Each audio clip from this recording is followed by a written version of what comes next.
Assalamu alaikum. My name is Fahim and in this today video I am going to describe कि आप Finland में अगर जाना चाहते हैं तो वहाँ पे आपकी एवरेज और मिनिमम सैलरी कितनी होगी।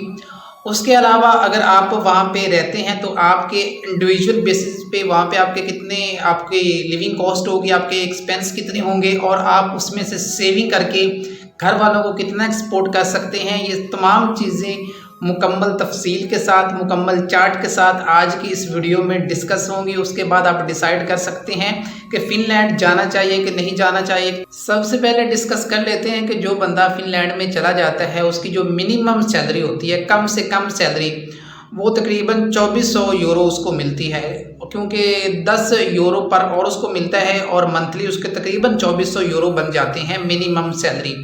अगर हम इसको पाकिस्तानी रुपीज़ में कन्वर्ट करें तो वो पाकिस्तानी बनते हैं 7,60,916 रुपये पाकिस्तानी रुपीज़ में। तो आपकी जो मिनिमम सैलरी पाकिस्तानी रुपीज़ में होगी वो होगी 7,60,000 या 61,000 आप कर लें। 7,61,000 आपकी मिनिमम सैलरी होगी फिनलैंड में PKR की अमाउंट में। अगर आप इसको USD डॉलर्स में कन्वर्ट करें तो ये कम से कम 2631 या 32 डॉलर बनते हैं। तो आपकी ये फिनलैंड में जो है वो मिनिमम सैलरी होगी।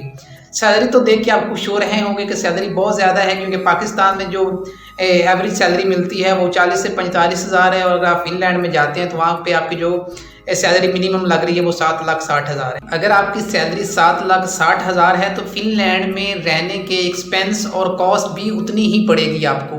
वो कैसे? अब बात करते हैं कि फिनलैंड में या किसी भी जगह पे रहने के लिए जो आपकी 3 बेसिक चीज़ें हैं। नंबर 1, आपको रहने के लिए वहाँ पे जगह चाहिए। रेंट पे आपको अपार्टमेंट चाहिए या कोई घर चाहिए या कोई एक कमरा चाहिए रहने के लिए, तो ये होता है। उसके अलावा आपको खाने के लिए 3 वक्त का खाना चाहिए, मैक्सिमम 3 वक्त का खाना और मिनिमम आपको 2 वक्त का खाना चाहिए। और तीसरा ये है कि आपने जहाँ पे जॉब करने जाना है या काम करने जाना है तो वहाँ पे आपका जो गाड़ी का किराया है, जो रेंट लगेगा गाड़ी का, आने जाने का जो फेयर है वो आपको चाहिए। 3 चीज़ें तो बिल्कुल बेसिक है। आपको रहने के लिए घर चाहिए, आपको खाने के लिए खाना चाहिए और आपको आने जाने के लिए किराया चाहिए। सबसे पहले हम बात कर लेते हैं सबसे बेसिक चीज़ की, वो है खाना, जिसको खा के इंसान ज़िंदा रहता है। और फिनलैंड में अगर आप एक वक्त का खाना बाहर किसी भी होटल से खाते हैं तो एक वक्त का खाना आपको 12 यूरो का पड़ेगा। अगर आप इसको PKR में कन्वर्ट करें तो ये खाना आपको 3800 रुपये PKR में पड़ेगा। कोई भी खाना खा लें, ब्रेकफास्ट है, लंच है, डिनर है, कोई भी खा लें तो आपको एक खाना आपको पड़ेगा 3800 रुपये का। अगर आपको इसको 3 खानों से डिवाइड करें, मतलब ब्रेकफास्ट, लंच, डिनर, अगर आप 3 टाइम खाना खाते हैं तो ये आपका पाकिस्तानी अमाउंट में बनेगा 12,000 का एक दिन का खाना। और अगर यूरोज़ में कन्वर्ट करें तो ये 36 यूरो का आपको एक दिन का जो खाने की कॉस्ट है वो आपको पड़ेगी। और इसी तरीके अगर आपको एक दिन का 3 टाइम का खाना 36 यूरो में पड़ रहा है तो अगर आप इसको मंथली इसको मल्टीप्लाई करें तो 30 दिन का जो खाना है वो आपको 1080 यूरो में पड़ेगा। अगर आप 1080 यूरो को PKR में कन्वर्ट करेंगे तो पाकिस्तानी आपका तकरीबन 3,60,000 का जो आपका मंथली एक्सपेंस है वो आपके खाने का होगा फिनलैंड में रहते हुए। आप सैलरी कितनी ले रहे हैं वो भी आपने माइंड में रखनी है, 7,60,000 और आपका 3,60,000 है वो आपके खाने का खर्चा है सिर्फ। उसके अलावा हम आ जाते हैं कि आप अगर जॉब पे आपका जो आने जाने का किराया है वो आपको जो यूरो है वो आपको 3 यूरो में तकरीबन आपको एक साइड का किराया लगेगा। 3 यूरो बनते हैं पाकिस्तान में तकरीबन 1,000 रुपये। तो आपको 1,000 रुपया है वो आपका एक साइड का लगेगा और आने और जाने का अगर आप करें तो ये आपको 2,000 रुपये पाकिस्तानी लगेंगे। तो ये आपको तकरीबन बन जाते हैं, आप दोनों को मिलाएं तो आपके 7 यूरो तकरीबन बन जाते हैं 2,000 रुपये।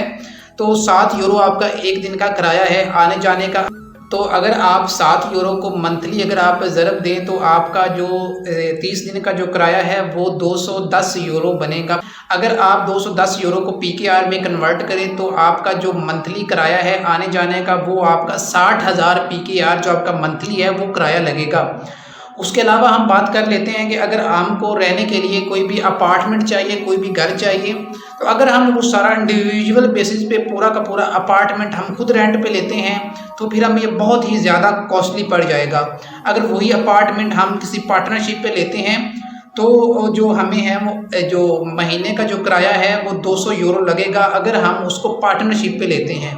200 यूरो जो आपको किसी भी रूम का, किसी भी अपार्टमेंट का जो रेंट है वो आपको 200 यूरो पे करना होगा।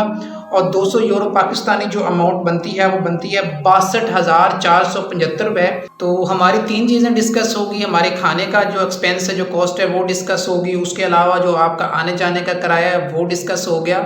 अब जो तीसरी बात है कि आप जिस घर में रह रहे हैं वहाँ पे इलेक्ट्रिसिटी का खर्चा, उसके अलावा जो वहाँ पे आपका जो पानी का बिल है, वो आपका वो जो गार्बेज उठाने हैं, जो आपका जो कूड़ा करकट उठाने आते हैं उसका बिल आता है, वो सारी चीज़ें मिला के, और आपके मोबाइल पैकेज और आपका जो वाईफाई पैकेज है वो मिला के तकरीबन आपका 63 यूरो आपका खर्चा आता है, 63 यूरो खर्चा आता है। और ये तकरीबन पाकिस्तानी अमाउंट में अगर आप देखा जाए तो ये कोई 20 हज़ार की अमाउंट है, जो आपका बिजली का बिल, आपका पानी का बिल, आपका वाईफाई का बिल और आपका जो गार्बेज वगैरह उठाने का बिल है, कोई 20 हज़ार आपका ये खर्चा हो जाता है।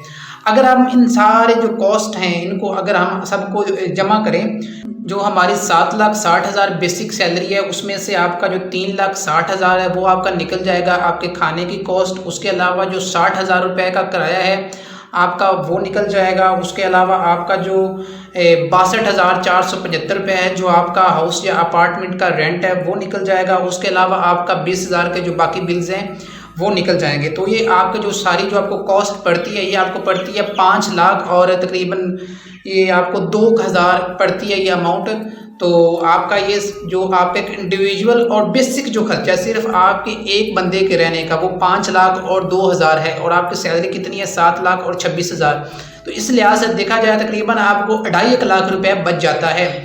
वो भी अगर आप बचाना चाहें तो आप इजीली 1 लाख से लेकर तकरीबन 1.5 लाख तक आप अपना जो एक्सपेंस हैं वो आप सारे निकाल के आप बाकी सेविंग कर सकते हैं।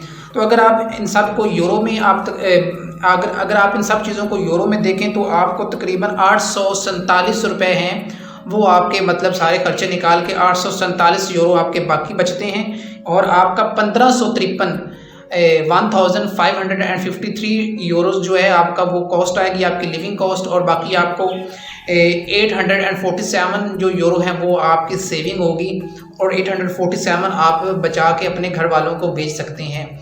सबसे ज़्यादा जो आपकी यहाँ पे कॉस्ट आती है वो आपके खाने की आती है, वो है 3,60,000 रुपये।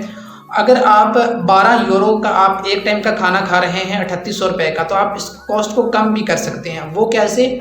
अगर आप अपना खाना घर पे पकाते हैं तो उसका जो खर्चा आएगा वो आपको तकरीबन 20 यूरो पर डे का खर्चा आएगा अगर आप घर। तो आपकी लिविंग कॉस्ट में जो सबसे ज़्यादा खर्चा आ रहा है वो है आपके खाने का खर्चा, और वो है 3,60,000 रुपये माहाना। क्योंकि आपके जो डेली के बन रहे हैं 12 यूरो 3800 रुपये एक टाइम का खाना है, और मतलब 12,000 रुपये आपका 3 टाइम का खाना एक दिन का बन रहा है।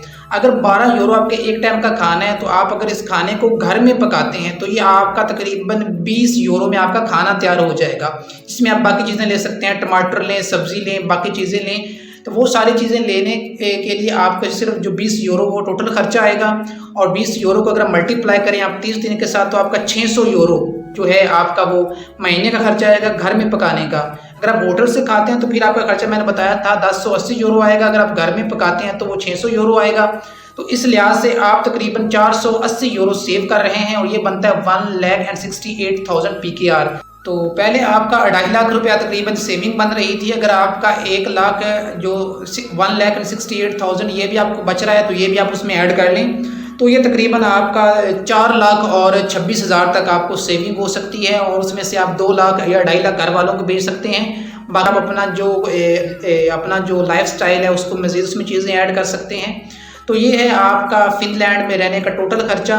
अगर आपको किसी और भी कंट्री का खर्चा जानना है, मुल्क का जानना है, तो आप कमेंट सेक्शन में लाजमी कमेंट कर दें ताकि नेक्स्ट वीडियो में उस पर आपको मुकम्मल ब्रीफ करके बता दूंगा। तो आज की वीडियो यही थी। मज़ीद इन्फॉर्मेशन के लिए मेरा चैनल लाजमी सब्सक्राइब कर लें ताकि मज़ीद मुल्कों के बारे में आपको वहाँ पे जाना चाहिए कि नहीं जाना चाहिए, वहाँ की जो न्यूज़ हैं, अपडेट्स हैं, और वहाँ पे लिविंग कॉस्ट और सैलरी के बारे में जो इन्फॉर्मेशन हैं सारी आपको इस चैनल पे मिल जाएंगी। आज की वीडियो सिर्फ यही थी। वीडियो देखने का शुक्रिया। अल्लाह हाफिज़।